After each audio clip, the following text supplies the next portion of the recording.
bahwa yang namanya politik itu hanya untuk kekuasaan mereka dan keluarga, ekonomi juga demikian. Itu makanya Tempo mengatakan Indonesia habis gelap, terbitlah gelap. Ya.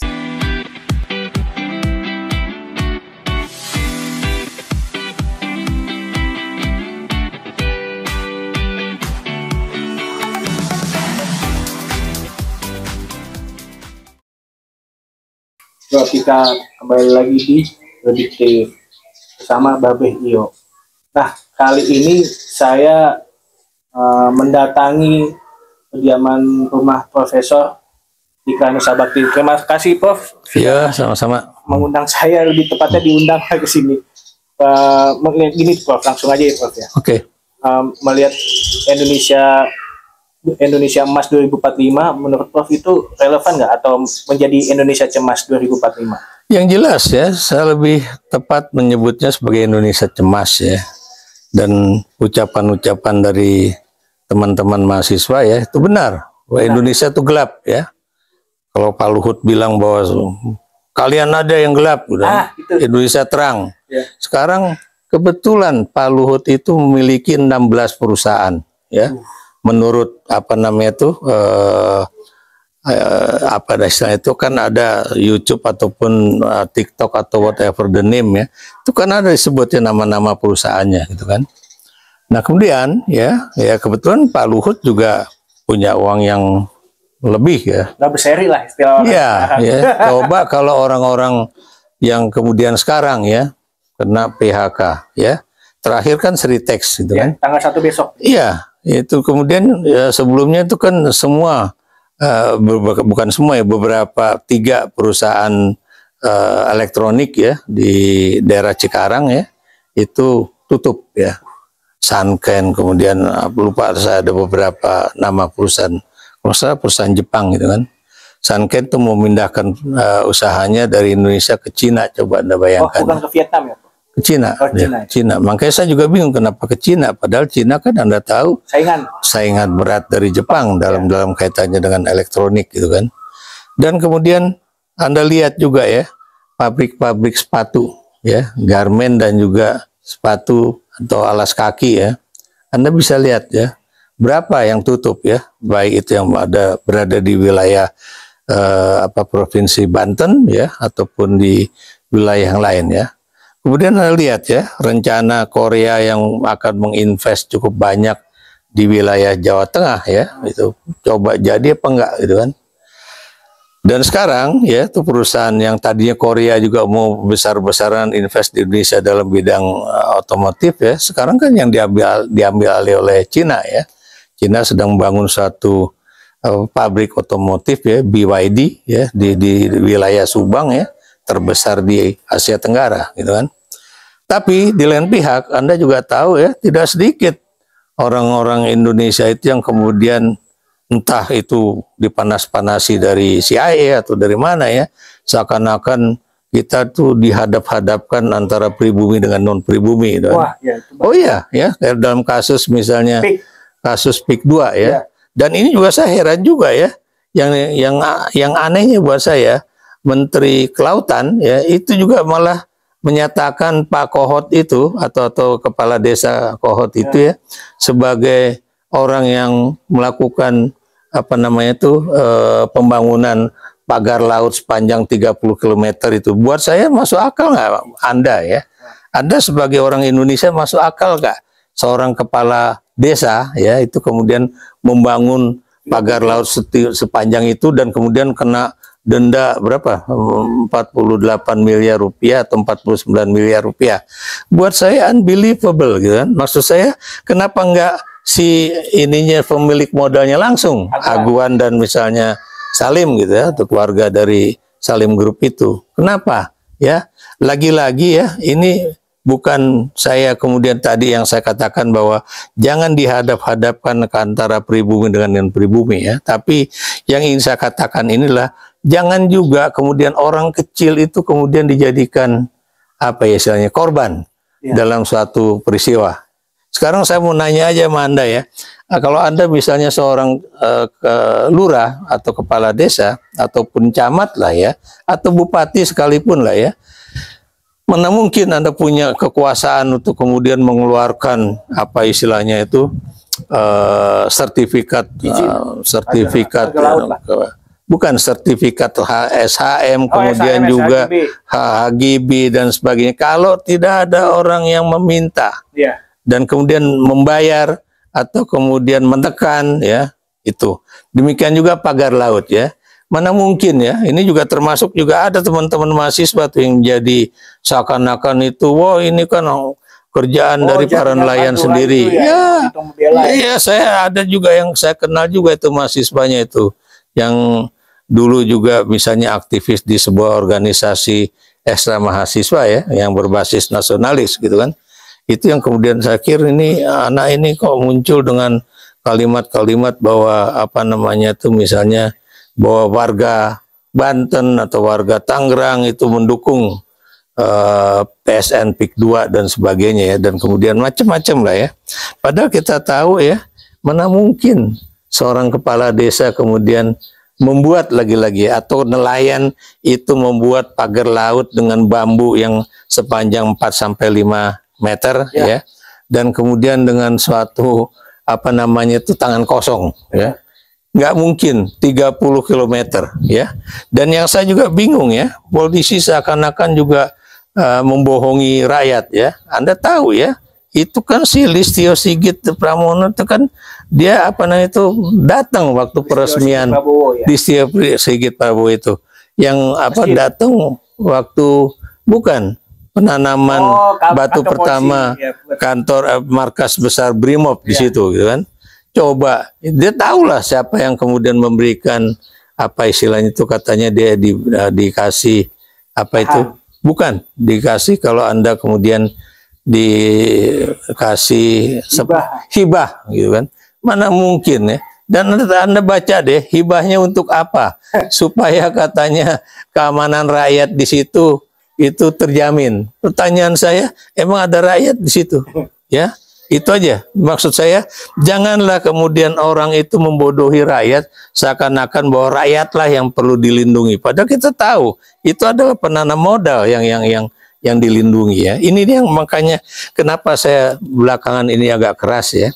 Keras seakan-akan saya ini apa namanya? Oh iya, haters lah. Kemudian juga ada yang kemudian bilang bahwa ini profesor, saya aja yang tukang batu aja lebih ngerti daripada Anda. Mana ada kemudian seorang tukang batu bisa membuat satu pernyataan-pernyataan yang benar-benar anti, bahwa saya itu terus terang ya, dari dulu seorang nasionalis yang menginginkan negeri ini lebih baik dibandingkan tahun-tahun sebelumnya. Ini yang tadi saya kembali ke tadi ya.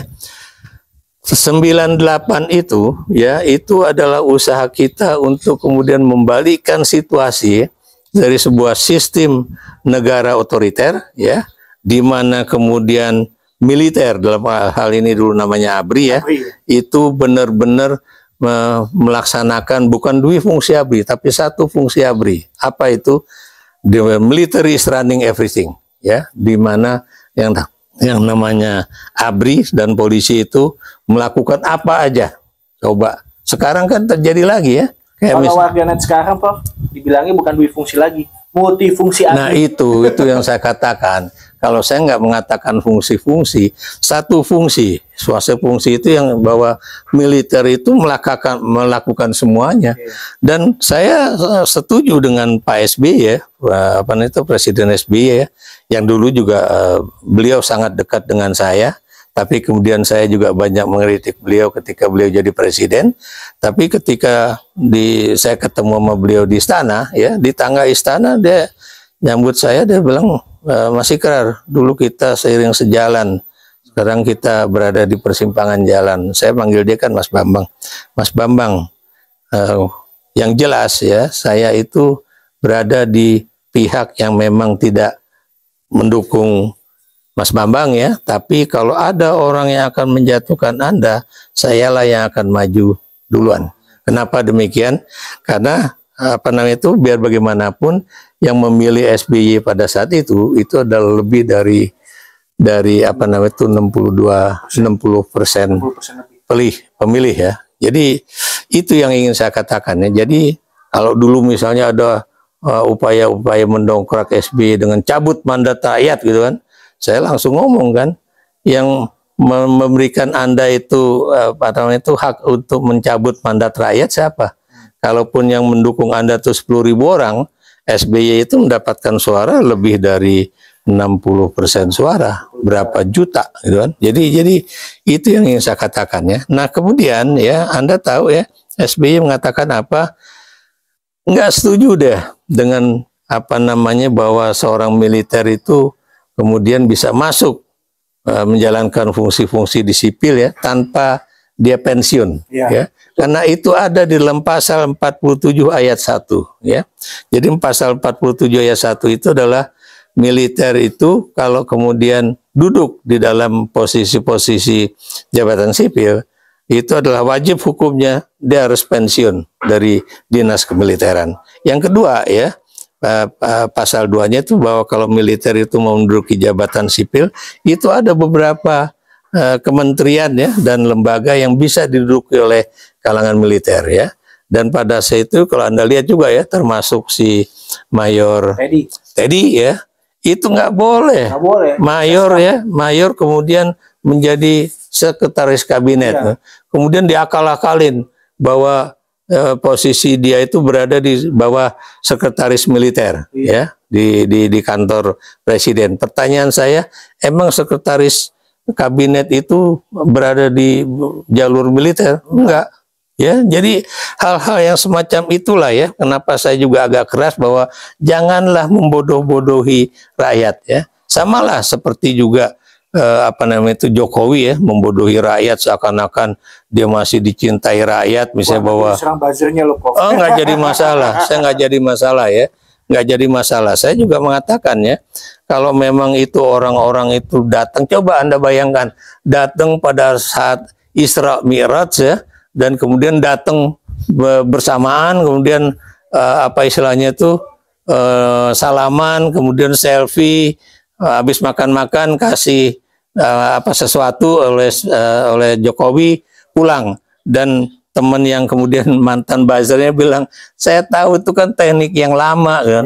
Udah itu naruh bisnya parkirnya dekat rumah Jokowi juga ya. Makanya di dalam YouTube saya yang terakhir, sebelum terakhir ya, saya juga ngomong ya, apa namanya, daripada mahasiswa itu juga rame-rame begini-begini ya, dia aja yang datang ke, orang kan bilang bahwa rumah Jokowi itu kan museum OCCRP ya, museum Organized Crime and Corruptions Reporting Project. Kenapa kita katakan demikian? Karena memang itulah rumahnya Jokowi kan, bisa aja mahasiswa datang kemudian lihat langsung kayak apa sih rumahnya dia. Tapi kan gini Prof, kalau yang terkait OCCRP itu kan, nah pendukung-pendukungnya yang masih loyal atau buzzer-buzzernya bilang OCCRP itu bentukan George Soros, ada apa gitu kan? Nah, kemudian George Soros lagi-lagi si Prabowo ngomong bahwa George Soros itu menanamkan modalnya di majalah Tempo kan, dan kemudian seakan-akan Tempo artinya adalah suatu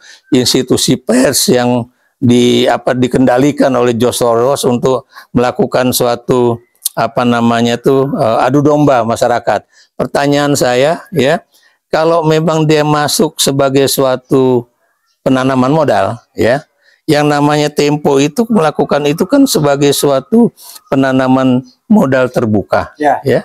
George Soros itu bukan pemilik tunggal. Betul. Ya. Dan saya tahu ya, George Soros ini adalah orang yang kemudian menghancurkan Indonesia pada 97-98 ya, melalui kemudian apa istilahnya itu masuklah Indonesia ke dalam salah satu negara yang mengalami krisis ekonomi. Ya, Anda masih ingat ya? Makanya kemudian kalau nanti Anda membahas Danantara, itu yang saya takutkan justru ya. Kenapa? Ini Prabowo kemudian mendirikan Danantara ya. Dan Anda tahu Danantara itu, saya nggak tahu udah jadi undang-undang atau belum. Tapi sebelumnya kan Prof, Danantara kan sempat diusulkan bapaknya Prabowo tuh, Sumitro. Betul. Ditolak kan? Betul. Yang siapa yang menolak? Itu Pak Sumarlin. Ya. Kenapa menolak? Karena belum perlu. Bukan itu aja, karena Pak Marlin juga adalah seorang ekonom, ya. Yang ditakutkan oleh Pak Marlin itu ya kalau kemudian nanti dalam suatu sistem ekonomi pasar, ya, dan kemudian ini apa istilahnya ini sebuah institusi yang mengatur atau pokoknya mengelola investasi yang begitu besar, ya, dan kemudian juga dengan banyak saham-saham negara BUMN itu ada di situ.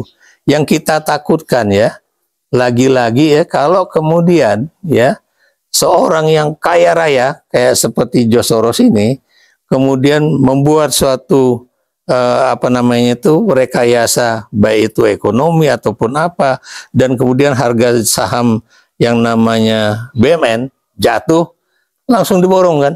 Ya nggak? Anda lihat sekarang ya, BRI sekarang harganya berapa? Jatuh ya. Kemudian yang namanya Bank Mandiri ya, Bank Mandiri yang tadinya udah cukup tinggi ya, udah di atas Rp7.000 per saham, sekarang berapa dia? Tapi kan gini Prof, Danantara ini juga dikritik sama ekonom-ekonom juga ya. Terus apa fungsi tugas Menteri BUMN gitu? Kalau semua dialihkan ke Danantara. Ini ya, itu yang makanya kalau udah dengarkan analisis ekonom ya, bahwa kemudian ini sekarang ya yang masuk Danantara itu adalah BUMN yang besar. Betul. Ya. Anda lihat ada Telkom di situ, Pertamina, PLN ya. Kemudian siapa nama itu? .id itu apa? Main ID ya, yang menguasai pertambangannya termasuk juga Freeport ya. Itu Anda bisa bayangkan ya. Kemudian kalau kita dalam situasi politik yang kayak begini, kalau harga saham itu jatuh ya, kemudian ada orang kaya di luar negeri kemudian ya saya invest deh, dia beli semua ya. Ini jumlahnya berapa? 99% dari BUMN. Sementara yang 1% ini yang menurut teman-teman pengamat ekonomi itu ini adalah dalam kategori UMKM.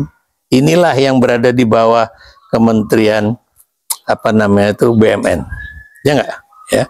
Tapi yang lucu itu tadi saya katakan ya, itu tidak ada undang-undang yang jelas mengenai Danantara ini. Bahkan katanya nggak boleh diperiksa sama KPK, nggak boleh BPKP, ya bukan BPK aja, BPKP juga ya. Tapi dan langsung dibantah juga tuh sama Rosan, katanya tidak ada negara yang tidak ada yang kebal hukum. Gak tahu nih omon-omon doang. Sekarang saya mau nanya, Rosan kan juga namanya tidak begitu bagus ya. Betul, maksud saya dia pernah terlibat di mana? Dan kalau PT Brau. Macam-macam ya, macam-macam. Bahkan ada pernyataan dari baik dari apa namanya kepolisiannya bahwa kasus-kasus dia itu tidak akan dipetieskan. Betul. Masih akan nih. Nah, apa yang ingin saya katakan ya, saya tidak menuduh dia seorang koruptor, tapi paling tidak kasus apa korupsi dia atau kasus penyalahgunaan kekuasaan dia itu masih belum beres. Iya. Ya, dia. Siapa lagi Anda sebutkan ya? Iya. Ponakannya Luhut ya, Pandu Sahrir ya. Tapi Opung Luhut bilang tidak akan ada nepotisme, tapi malah faktanya Pandu Sahrir jadi CEO. Itu yang kemudian ditanya sama orang itu, kalau dia bukan ponakannya si Opung, bisa nggak dia jadi salah satu CEO di apa CEO atau COO atau whatever the name di Danantara kan? Itu ya. Kemudian Anda lihat lagi ya. Doni. Saya nggak ini iya termasuk Sedoni juga ya. Tapi yang pengawas lah ya. Pengawas. Ada SBY. Itu Om ada Hafil. Apanya? Doni itu. Jadi betul. Omnya Nagita lebih tepatnya, istrinya Hafiz. Iya, kita kan tahu yang namanya kedekatan apa keluarga itu kan bisa saudara langsung, bisa juga karena pernikahan, perkawinan, kan. Nah, ini juga nih ya, menaruh Joko Widodo menjadi Dewan Penasehat ya. Buat Anda itu di mata internasional itu akan baik atau enggak. Sementara dia adalah orang yang menurut posisi RP itu tadi saya bilang itu adalah tokoh politik ya terkorup nomor 3 di dunia. Ini yang menyebabkan Indonesia itu hancur lebur namanya. Makanya Prabowo tuh setengah mati mau cari pinjaman-pinjaman dari berbagai negara asing. Am I correct? Ya. Jadi hal semacam inilah ya. Kemudian juga ya, kalau kemudian ditaruh di situ juga SBY ya, yang ingin saya tanyakan, ini benar-benar akan menjadi suatu institusi yang purely bergerak dalam bidang ekonomi atau apa? Apalagi yang Anda tahu ya, bahwa 300 triliun modal yang dimasukkan ke dalam itu adalah hasil dari pemotongan yang akan 3 kali lipat ya, dari yang sekarang 306 menjadi 750 triliun. Can you imagine ya, maksud saya ini lucu nih Prabowo nih, memotong apa namanya anggaran APBN sebesar-besarnya. Alasannya efisiensi. Efisiensi, kenapa nggak kabinet dia diefisiensikan ya? Itu makanya kemudian mahasiswa menggunakan kata efisiensit ya. Efisiensit itu gara-gara itu. Iya. Kan ditanya sama mahasiswa, kenapa kok kemudian si kabinet gemoy ini nggak diefisiensikan? Dan saya coba Anda dengerin lah YouTube saya tuh ya, yang terkait dengan persoalan pemotongan atau persoalan kabinet gemoy dan sebagainya. Kenapa saya bilang begini ya? Karena Anda tahu ya, Vietnam aja memotong jumlah kabinetnya ya. Argentina lebih sadis lagi, Prof.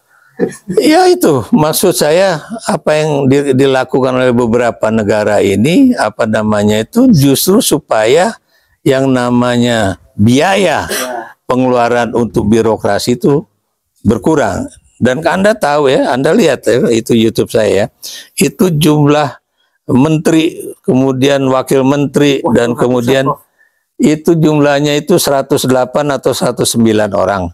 Itu sama persis dengan kabinet Dwi Kora I waktu eranya Bung Karno, di era demokrasi terpimpin. Kabinet Bung Karno dengan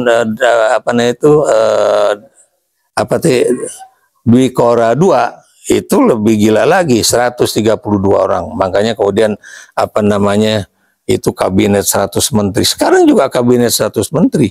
And Anda bisa lihat ya, berapa jumlah biaya yang dikeluarkan oleh negara untuk kebutuhan misalnya rumah nantinya ya, atau kebutuhan misalnya pegawai ke situ, kemudian kebutuhan dia sendiri ya.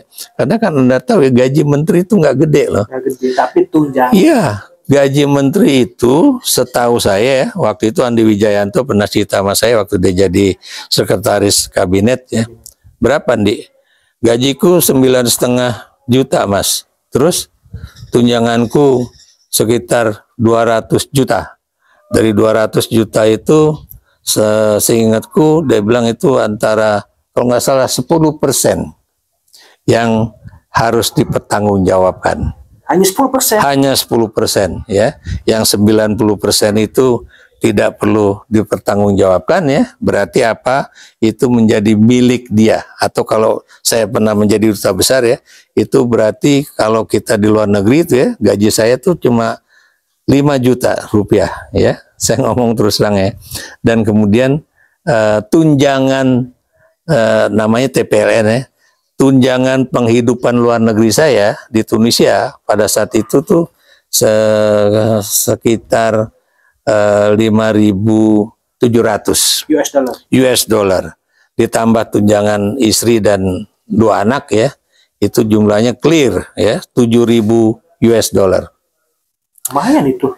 Ya, jadi itulah ya, ya sekitar kalau udah waktu itu ya saya antara 90 sampai 100 juta lah gitu kan. Apalagi biaya hidup di Tunisia kan nggak begitu besar. Sebenarnya. Oh iya, nggak begitu besar. Itu yang makanya. Tapi itu pun ya dulu ya tahun 2018, wah itu waktu itu Sekjen Kemlu bilang, wah nanti kita akan dapat tunjangan duta besar yang besarannya itu lebih tinggi daripada tunjangan menteri. Teman, dalam hati saya, ini angin surga dari mana gitu kan. Ternyata sampai saya berhenti jadi dubes, jangankan dapat tunjangan tambahan ya, tapi apa istilahnya itu, yang namanya TPLN aja itu nggak naik-naik segitu. Ya. Kembali lagi ke Danantara nih, Prof. Gini, sebelum pembentukan Danantara, BUMN aja banyak mega kasus korupsi itu. Betul. Iya kan? Nah, itu yang ditakutkan. Nah, tapi masalahnya si Rosan Roslani bilang, loh, kita akan transparan. Loh, bagaimana mau transparan? Sekarang gini, bagaimana dia mau transparan gitu ya? Kenapa? Karena undang-undangnya aja menyatakan bahwa KPK nggak bisa ngutak-ngatik, BPK nggak bisa ngutak-ngatik, gimana? Nah, kita lihat ya, maaf saya potong langsung, itu BM aja, BUMN saja ya, di bawah Menteri BUMN, kemudian dan juga ada Menteri Keuangan di situ yang mengawasi langsung, ada BPK di situ ya, dan kemudian itu juga langsung, Anda bisa lihat yang barusan Anda katakan itu. Kebocorannya berapa? Saya, coba. Sabri, iya. Belum lagi Garuda. Ya itu yang Anda lihat aja lah, itu yang apa namanya itu, daftar apa Liga Korupsi Indonesia. Liga Korupsi Indonesia itu, ya. Saya pikir wah, termasuk juga ini, ya termasuk juga lembaga pensiunan buat pegawai negeri, iya. Ya. Apa namanya ini? Taspen. Taspen. Ya. Taspen kan juga belakangan ini udah mulai dimainkan ya. BPJS Ketenagakerjaan. Coba lihat, udah berapa juga udah pernah itu dimainkan.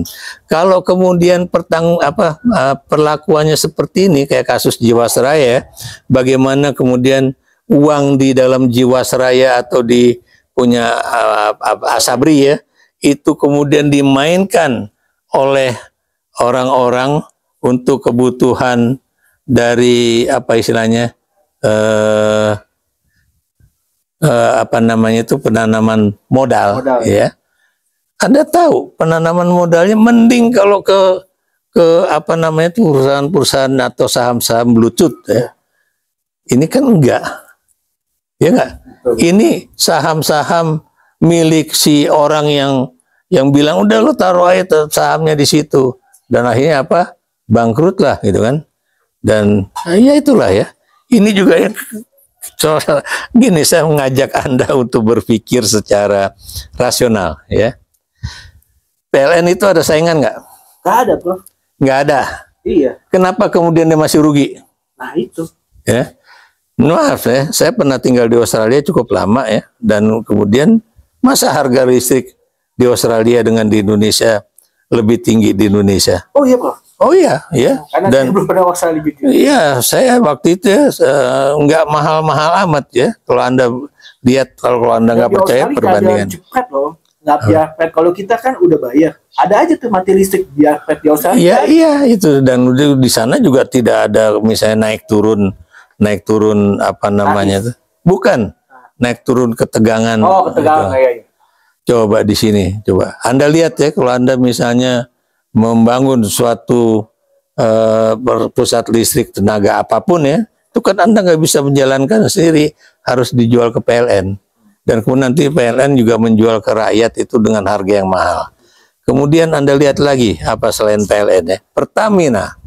Ini Pertamina 193 triliun lebih. Nah itu juga orang bilang pasti nanti jatuhnya gede tuh, lebih tuh, jangan-jangan 2023 aja, Prof. Kali 5 udah 700. Itu yang makanya orang mengatakan jangan-jangan 1.000 triliun lebih ya.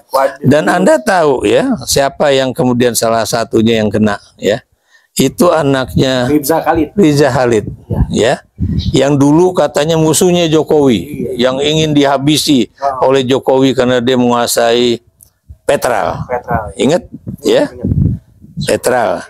Nah, pertanyaan saya, kalau memang Petral itu sudah dibubarkan, kenapa nama anaknya si Riza Khalid itu ada, si namanya si Riza Khalid juga ada, dan ini kejadian di era siapa? Jokowi, ya. Dulu Jokowi itu pernah ngomong sama saya bukan bohong, saya pernah ngomong juga di dalam YouTube saya. Dia bilang, saya heran waktu zaman Pak Harto kan kita pernah mengalami oil boom, ya. tahun 70-an ya. Itu gara-gara perang di negara Timur Tengah ya. Dan gara-gara itu harga minyak naik. Dan akibatnya apa? Ya, itu Indonesia mendapatkan berkah dari itu. Kemudian dia bertanya, kemana itu duit-duitnya? Sekarang juga saya bertanya, kemana itu? Kok Pertamina sekarang sampai 193 triliun lebih ya? Dan itu kalau benar yang tadi Anda bilang bahwa itu baru kejagung kok. Jadi ya, betul ya. Dan itu yang kemudian saya kesal juga ya, sampai ada yang istilahnya oplosan oleh Pertamax jadi oplosan dari Pertalite ya. Dan itu dilakukan oleh perusahaan Pertamina sendiri ya, yaitu PT Niaga, Patra Niaga Pertamina ya itu. Padahal saya ya, ini ngomong terus terang aja, saya dulu pengguna Pertalite ya. Begitu dia naik ya, apa namanya tuh, saya ganti ya ke Shell ya. Ternyata Shell juga kan, Anda tahu ya, kemarin kan sempat hilang ya. Kemampuan untuk distribusi, kemampuan untuk produksinya. Juga hilang. Iya semua. Di FIFA ya, katanya FIFA sih punya anak perusahaan Prabowo apa Hasim. Ya, tahu saya itu juga. Tapi yang jelas yang ingin saya katakan di sini, kenapa itu terjadi? Dan kemudian itu kan kenaikan Shell itu kan Rp500 lebih tinggi ya. 500 atau 550 dibandingkan Pertamax ya. Saya sempat itu berubah dari Shell ke Pertamax. Tapi begitu saya kemarin ya berapa hari yang lalu dengar bahwa Pertamax itu adalah oplosan Pertalite dicampur apa supaya warnanya seperti Pertamax. Wah, itu saya tuh marah besar loh. Kenapa marah besar? Ini sebuah perusahaan negara yang harusnya bisa dipercaya oleh rakyat, malah melakukan hal seperti itu. Rakyat udah tertib mengisi barcode kalau yang Pertalite. Ya kan, mereka yang nggak layak dapat subsidi ke Pertamax. Tahu begini kan rakyat marah, Prof. Untung aja jangan sampai ya ada gerakan mau boikot Pertamina, pusing pasti mereka. Oh ya, ya itulah ya.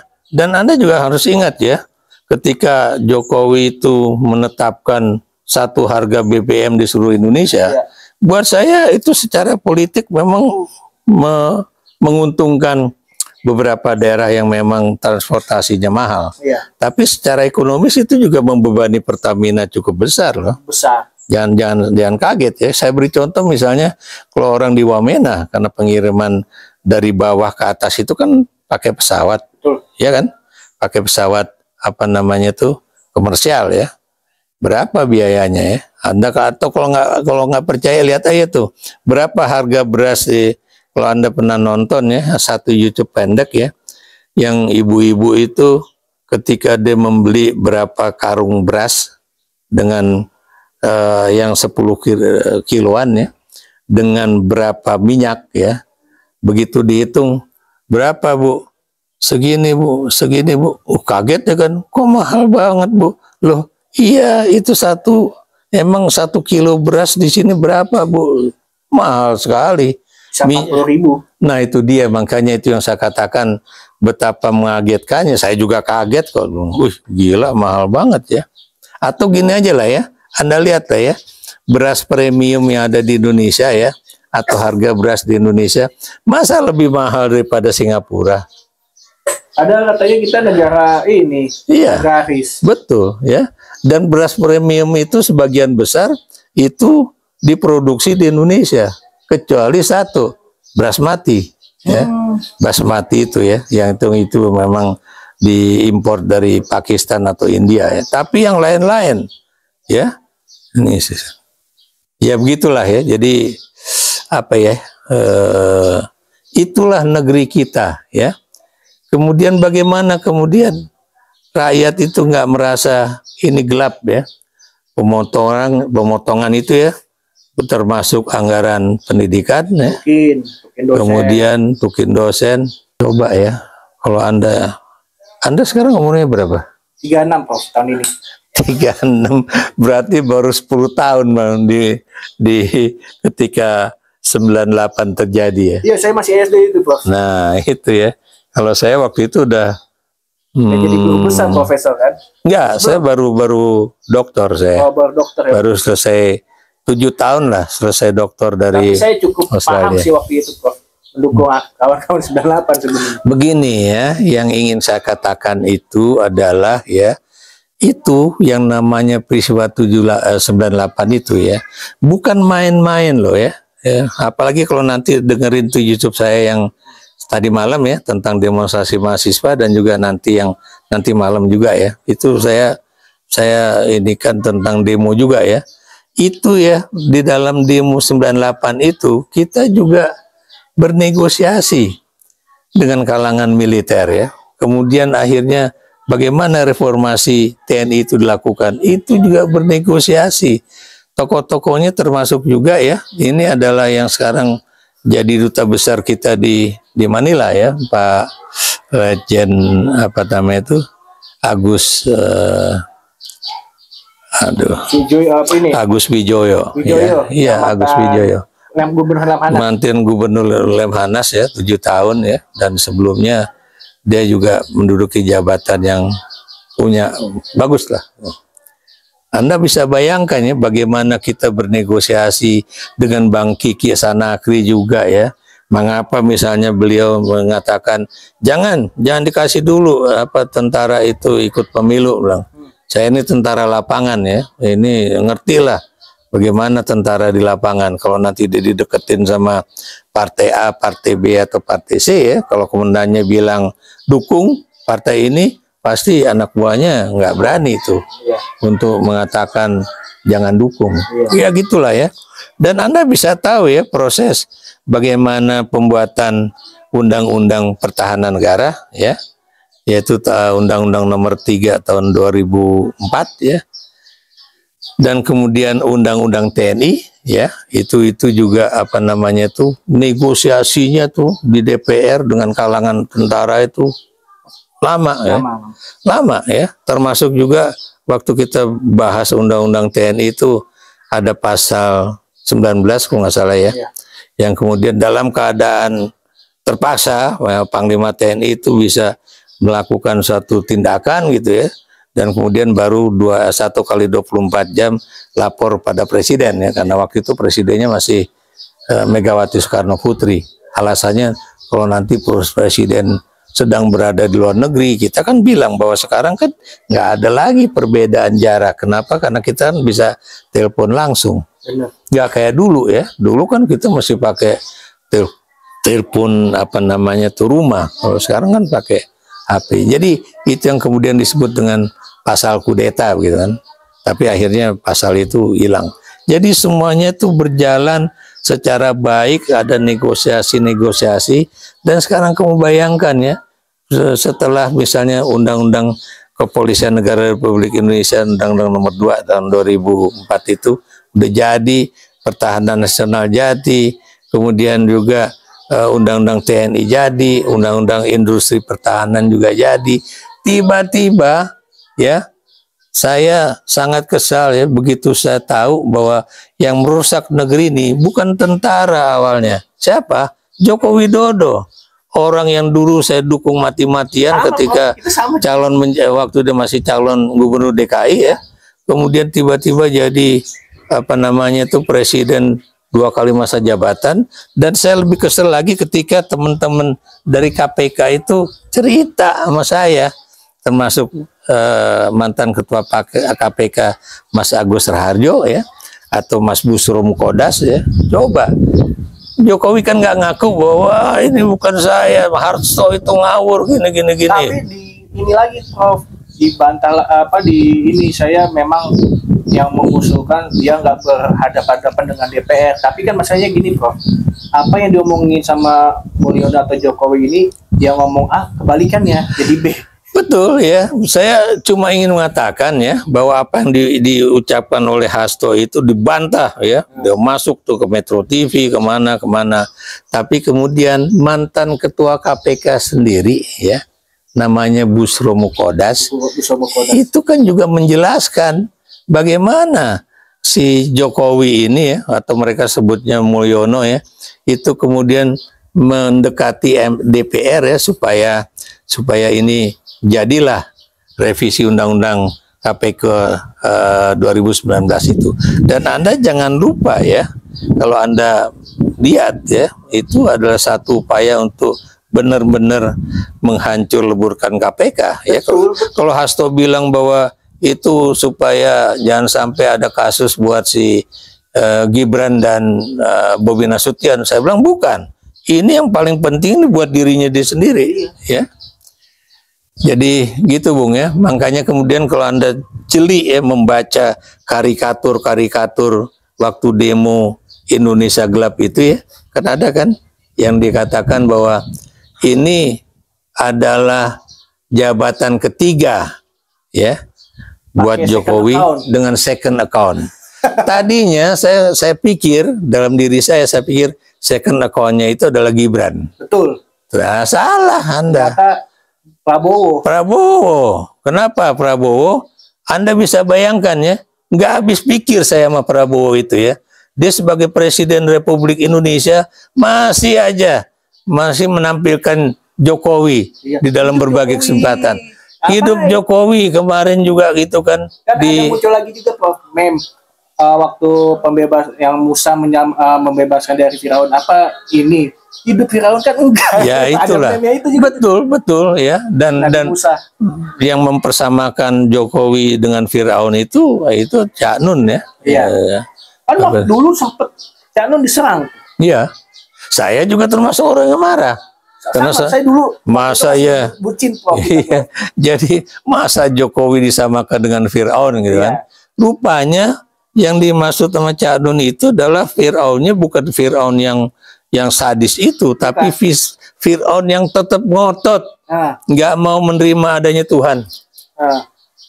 Dan sekarang kalau Anda dalam teori politik internasional ya, itu hubungan antara Jokowi dengan Prabowo itu kalau di dalam politik internasional itu war by proxy.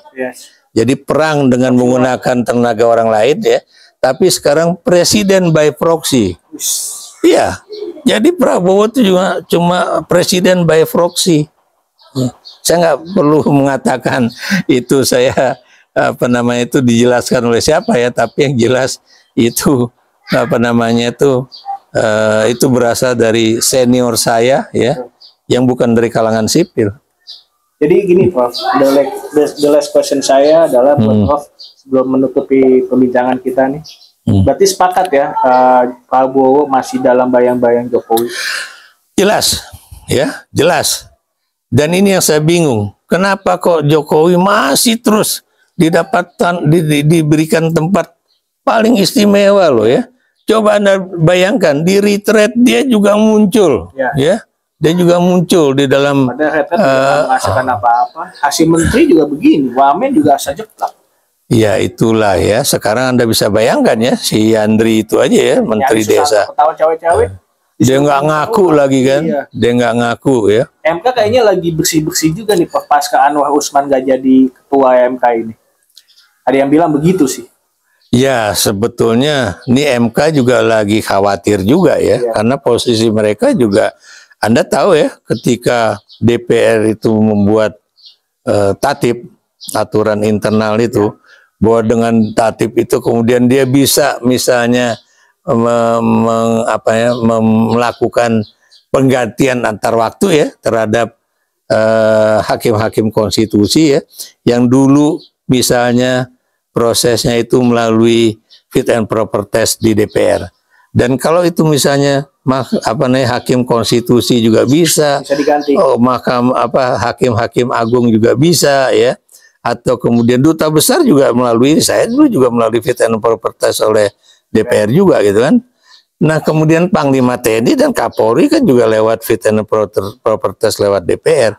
Kalau itu kemudian bisa dilakukan, nah jadi siapa eksekutifnya gitu loh. Maksud saya kok bisa jadi seperti legislatif heavy seperti awal-awal era reformasi 98 itu gitu. Jadi maksud saya ini pada ngawur ini. Maksud saya mana yang eksekutif, mana yang legislatif, mana yang yudikatif, itu ngawur ya. Intinya pembincangan kita kali ini sobat semua bahwa menurut Profesor Ikrar ini mengatakan bahwa satu, Indonesia Cemas 2045 relevan dan bisa menuju kenyataan.